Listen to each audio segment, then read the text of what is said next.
Régis Brandel est notre invité, responsable accueil à AFS Vivre sans frontières. Alors on va chercher s'il y a des Alsaciens, des familles alsaciennes qui ont envie de participer à l'opération que vous lancez. D'abord, AFS sans frontières, qu'est-ce que c'est?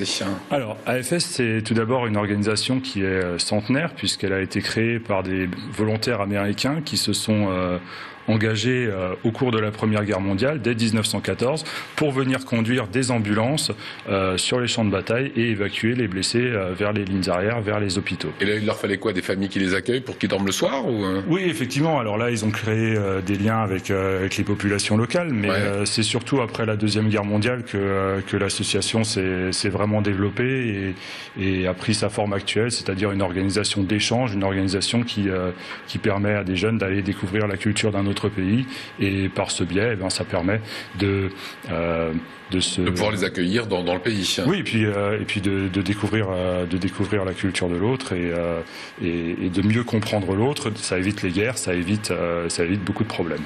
Comment est-ce que vous trouvez des familles d'accueil en Alsace ? Alors ça, c'est la grande question et c'est pour ça que je vous remercie de m'inviter ce soir. Effectivement, ça se passe beaucoup par le bouche à oreille et puis par le biais des médias quand on a la chance de pouvoir être un petit peu exposé. C'est-à-dire que les gens qui nous regardent là, s'ils ont envie de participer à cette opération, ils vous contactent en disant « je veux être famille d'accueil », c'est ça? Absolument. Là, on commence la campagne accueil pour le mois de septembre. Donc il y a un certain nombre de jeunes, plus de 300 qui vont arriver en septembre. Donc ils peuvent nous contacter soit sur le site afs.fr, soit sur la boîte afs.alsace@gmail.com. C'est le pire, chaque fois qu'on donne des mails, on est sûr de se voter, je vous rassure. D'accord. Alors en fait, qu'on comprenne bien le concept, c'est vous ne prenez pas un étudiant qui voudrait venir à Strasbourg pendant 3 ans faire ses études, c'est ponctuel, c'est-à-dire que c'est l'étudiant qui s'ouvre au monde, qui va dans un pays, si j'ai bien compris, et qui est accueilli pendant 3 mois ou 4 mois.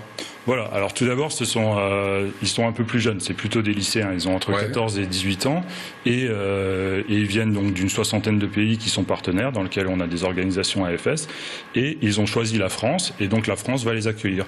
Donc nous, on cherche en France des familles pour les accueillir pendant 3 mois, 6 mois, 1 an. C'est-à-dire que le milieu scolaire va également accepter qu'ils ne viennent que 4 mois faire leurs études ici. Absolument, ils seront également au lycée, le lycée de secteur qui les accueillera pendant cette période et qui bénéficiera aussi de cet échange culturel d'une certaine façon. C'est une sorte d'Erasmus pour étudiants sur des courtes périodes, pour des lycéens. Oui, on peut même dire pré-Erasmus, si vous voulez. Il faut qu'ils parlent français quand même pour pouvoir suivre tout d'un coup le lycée pendant 3 mois, s'ils viennent de Nouvelle-Zélande, d'Australie, que sais-je. Alors ça, c'est la grande spécificité de notre association, c'est que c'est un échange culturel, c'est pas un échange linguistique. Donc le prérequis de la langue n'est pas obligatoire.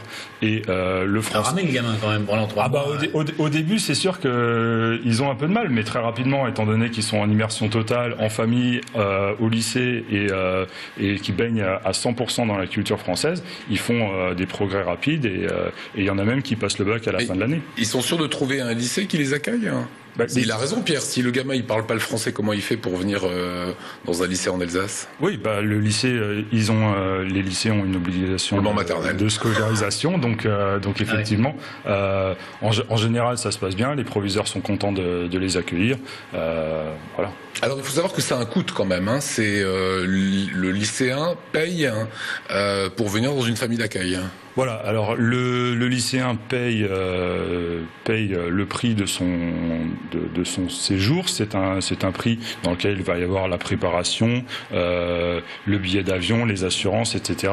La famille d'accueil, elle, par contre, est bénévole, tout comme moi. D'ailleurs, l'association se repose quasiment exclusivement sur des bénévoles. D'accord, et donc le gamin, il paye son billet d'avion et il paye un package, en fait. D'accord, qui est de l'ordre, c'est pas donné quand même? C'est pas donné, effectivement, c'est entre 5 et 10 000 euros selon les destinations, selon les durées. Mais nous sommes une association à but non lucratif et on donne aussi des bourses pour aider ceux qui ont un peu moins de moyens. D'accord, donc un petit Américain pourrait venir ici en Alsace, les parents payent 5 à 10 000 euros pour vous, enfin vous à l'association, et pendant 4 mois, il vient étudier ici, apprendre la langue, etc. Alors, ils payent à l'organisation qui les envoie, et donc cette organisation va transférer une partie du prix vers la France pour que nous puissions faire son suivi ici en France. AFS Vivre sans frontières. Si vous souhaitez, vous, ici en Alsace, devenir une famille d'accueil, vous allez tout simplement sur le site